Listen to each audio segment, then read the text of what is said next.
Hi, my name is Deborah Brenton, and I'm the owner of DIY Natural Bedding. Here we make bedding parts or components for you to use when you want to make your own mattresses, toppers, comforters, pillows, and today, a weighted blanket.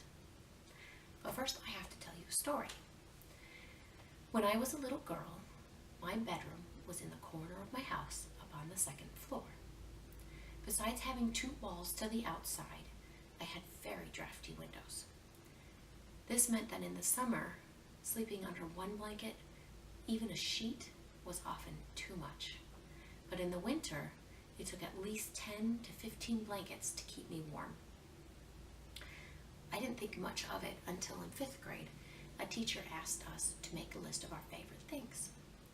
I wrote down reading books, running outside, but it wasn't until my teacher said that one of her favorite things was the weight of her blankets that I said, aha, yes, I love the weight of my blankets in the winter. No wonder I sleep so much better in the winter because I love that drape. I love the way they feel around me. Even if my nose is so cold, I love the weight of my blankets. Studies have shown that my reaction is actually very common.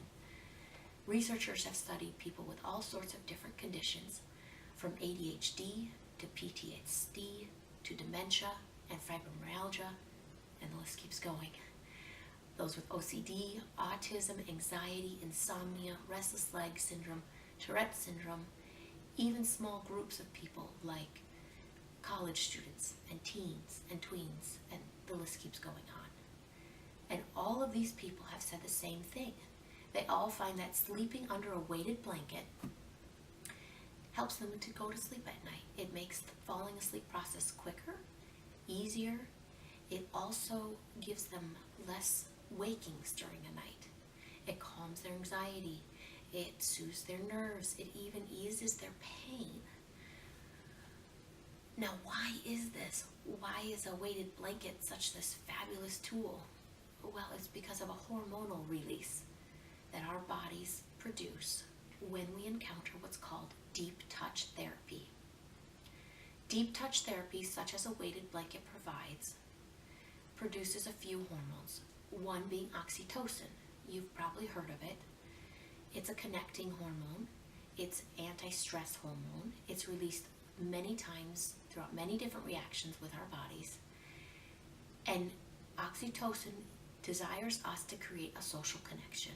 It desires us to reach out and get a hug, to give a hug, even to create the feel of a synthetic hug. This is not a person giving you a hug, but it's a blanket giving you that same feeling of connection. And oxytocin is responsible for that. Deep touch therapy also produces dopamine, which is calming, and serotonin, which is part of the sleep cycle. Serotonin is the precursor to melatonin. Serotonin is calming. It gets us ready for sleepiness. So a weighted blanket works with multiple hormones in our bodies to be a sort of biohack. It's not a medicine, even though all these wonderful things can be done with it, but it is a nice kit, a nice tool to have in your kit. So before we go into the pattern itself, let me talk about our kit here, what you get when you get it. You get a PDF pattern with pictures and step-by-step instructions. You get our full 114-inch organic sateen fabric, which is really nice if you're making a large size, say a king or queen, and you don't want to have a seam right down the middle of your blanket. Obviously, you get the millet holes to fill them up. And you get a full-length zipper that goes down the full side of the blanket. We also show you how to make our signature pull pocket. This little tab is the zipper pull, and we include instructions on how to make this little pocket here, which I made. There we go. And that pocket keeps the pull from jingling around at night or from accidentally popping open and spilling your millet holes around. Have you asked yourself why millet holes? And why not just poly beads or glass beads like are in so many conventional millet hole blankets? Well, the answer is in part who we are. We are DIY natural bedding. We want to bring you nature. Millet holes are the shell of the edible seed. They are nature. And by sleeping under cotton and holes, you are bringing nature into your bedroom, which can have a grounding and soothing effect in of itself, let alone the weight of the deep touch therapy. So if you do not want to make a millet hole blanket yourself and you just want to buy one pre-made, we do sell those as well. Please visit our site at www.diynaturalbedding for more info there, or click the link in the profile. And without further ado, Amy, my seamstress, and I will show you how to make a millet hole blanket. Thank you. Step 1. Prepare your fabric. Pre-wash your fabric and iron it. In the PDF pattern that you will receive when you purchase the kit, use the important numbers chart to determine how much fabric you need before pre-washing to account for shrinkage. If you do not pre-wash, use the after pre-washed amount of fabric, also found in the cutting chart. Step 2. Cut fabric to size. Cut 2 pieces of your fabric to size according to the chart. Using your disappearing ink pen, mark the centers of all sides of both pieces.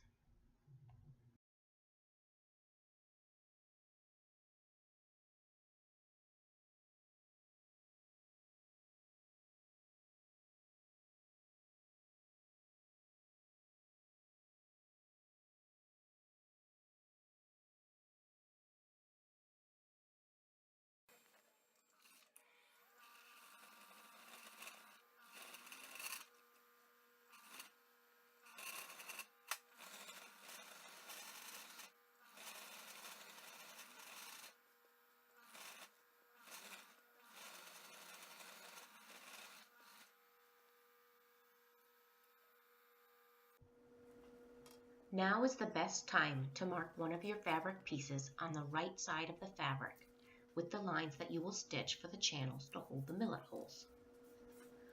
Fold one of your fabric pieces in half lengthwise with the correct side facing out so that the long edges are together. With your disappearing ink marker, make your marks on the right side of the fabric on both long serged edges and on the fold opposite the serged long edges. Mark 1/2 inch from the side edge and then every 5 inches along the long edge until you get to the end, and mark another 1/2 inch at the end. Open up the fabric with the right side up. With your straight edge, draw a line with your disappearing ink pen, connecting the marks you made on both long serged edges and the one in the center you made on the fold. Continue marking all the way down the length of your fabric piece. These lines will be your stitching lines to make the channels for holding the millet holes. You do not need to draw lines connecting the marks, which are 1/2 inch from both short serged ends of your fabric piece.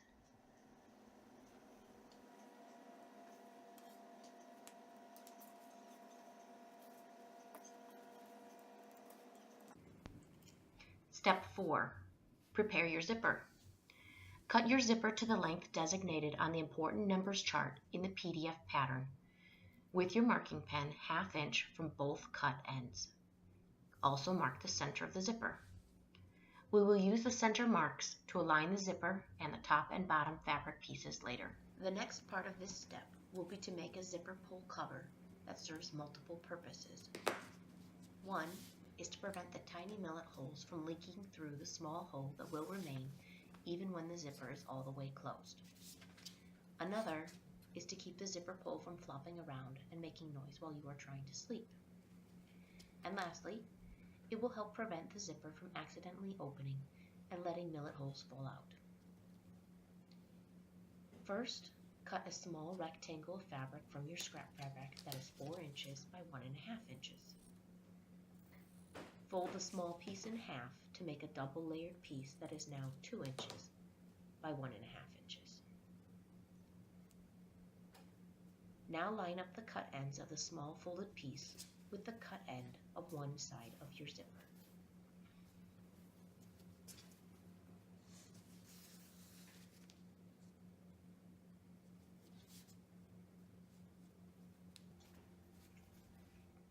With the cut end of the pocket at the top of the zipper, align the right side of the zipper pocket with the zipper and sew with a 1/4 inch seam. Backstitch at the beginning and end of the seam. Now sew the left sides together, also aligning the fabric with the zipper edge and backstitching at the beginning and end again. The fabric zipper pull cover is 1/4 inch wider than the zipper, so the fabric piece will raise up in the middle above the zipper to allow room for the zipper pull to easily fit inside the cover.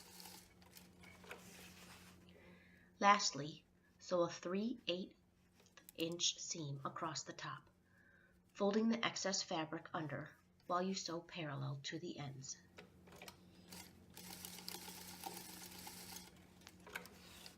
Step 5. Sewing the zipper to the fabric.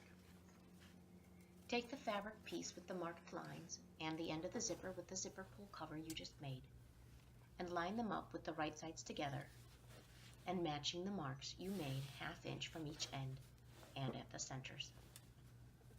Pin at frequent intervals along the zipper to keep it from shifting as you sew.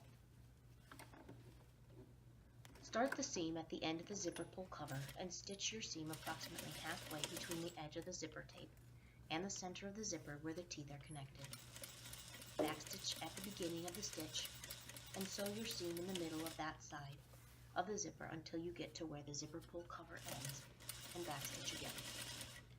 This is an area of tension when you open and close the zipper, so you want to secure that seam to prevent the stitch from tearing. If you need a better visual of this step or any of the other steps, remember that in the pattern there are close-up pictures of each step where Amy has sewn with a dark thread so you can clearly see each seam. After you get past the zipper pull cover, you will move the seam over and stitch as close to the zipper teeth as your zipper foot will allow, riding the zipper foot along the teeth until you reach the end of the zipper and backstitch at the end. The seam moves from the middle of the tape on that half of the zipper to right next to the zipper. If you sew the zipper pull cover area too close to the zipper, like we do with the majority of the zipper, then the zipper pull may fit inside the pocket too tightly, if not at all.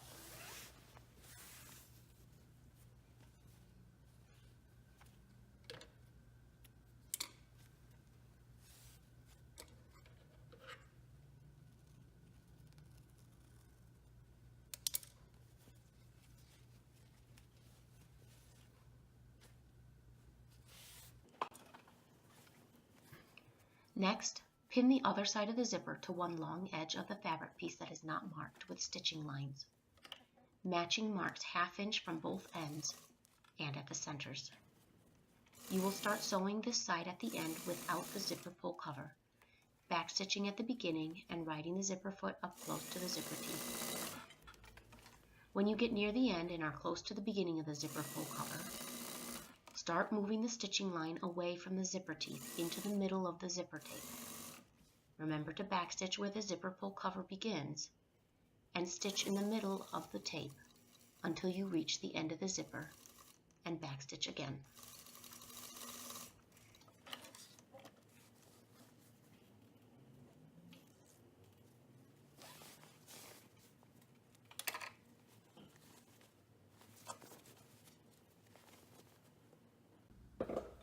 The last part of this step is to attach the zipper pull to the zipper.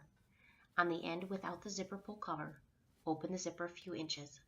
Align the 2 zipper halves inside the grooves on each side of the zipper pull at the same time, and push down on the zipper pull, trying to keep both halves of the zipper engaged into the pull at the same time. Slide the pull down closer to the zipper pull cover, but don't pull it all the way into the cover yet. Now you will sew up the remaining 3 sides of the shell. To sew the 2 fabric pieces together, pin the edges of the zipper tape together on both ends of the zipper at the center marks, at the corners, and at intervals in between. Using your regular sewing machine foot, start sewing at one zipper end, making sure to backstitch at the beginning of your stitch. The zipper teeth will need to lay flat in order to be able to sew over them. When sewing the sides where there is a zipper, we usually sew over the zipper, then backstitch over the zipper, and then sew over the zipper again and continue on. This triple stitching makes the seam very secure and keeps the zipper pull from coming off at the zipper at some point down the road. Continue sewing all the way down the short side and backstitch at the end. Sew down the other long side opposite the zipper side, backstitching at the beginning and end of the stitch. Sew the remaining short side, once again going over the zipper 3 times by stitching over the zipper, backstitching, and then stitching over it again.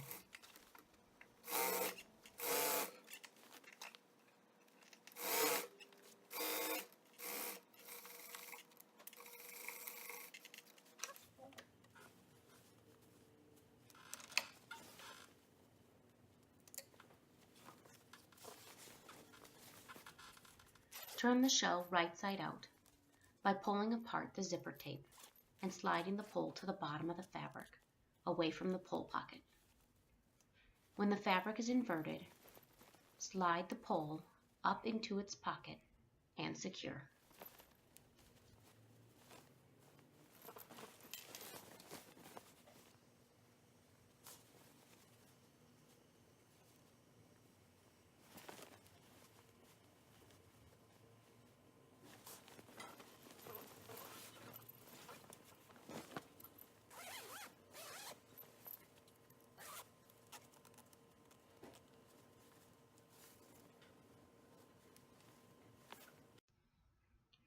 Step 7.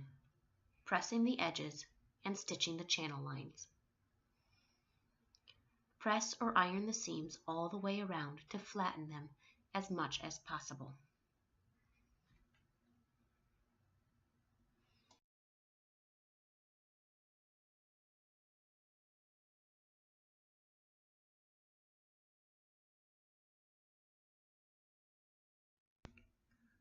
With the marked lines facing up, pin the fabric pieces together at lines 1/4 inch from the zipper teeth, and then at intervals along the marked lines. Pin the fabric pieces together well enough so that when you are sewing along the lines, the fabric pieces don't shift. Beginning at the long edge without the zipper, sew along the marked lines. Backstitch at the beginning of the stitch and end the seam at the pin that is 1/4 inch from the zipper teeth, and backstitch. Do this for all the marked lines. When you have finished sewing along the marked lines, run the zipper pull back and forth along the zipper to make sure that your stitches don't impede the pull from running freely along the zipper. If the pull gets stuck at any of the stitching points, you may need to rip out enough stitches to allow the pull to move more easily. Make sure to secure that seam again by sewing a few stitches on your machine without going too close to the zipper again. And now your weighted blanket shell is done. You are ready for the very last step, and that is filling the channels with millet holes.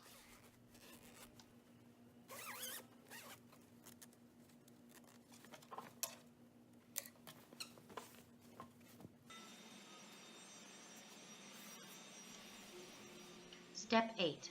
Filling the blanket with millet holes. Gather your supplies together. You will need a cardboard tube from a roll of wrapping paper, or a paper towel tube, or from a roll of fabric. A toilet paper tube is not long enough. It should be at least as long as a paper towel tube. You will also need a funnel to make pouring the millet holes down the tube easier. Here Amy uses a rectangular piece of chipboard and taped it into a funnel with an opening that would fit inside the cardboard tube. A kitchen scale will be invaluable at this step. If you do not have one, you could just try to fill the channels part of the way and eyeball how much is in each channel to make sure they stay as equal as possible. However, it is easy enough with a kitchen scale, and you will want a bin, perhaps a small plastic trash can or similar sized container to hold the millet holes while you weigh them. Now it is time to fill the channels with millet holes. Using the chart on page 2 of the paper pattern, weigh out the amount of holes that go into one channel. Open the zipper on the shell all the way open.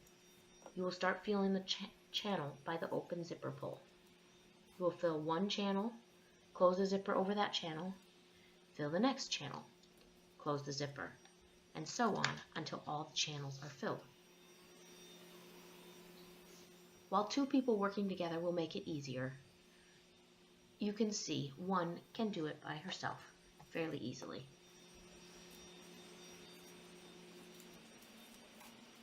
When you have all the channels filled with millet holes, push the zipper pull all the way into the zipper pull cover, and your weighted blanket is complete. Congratulations!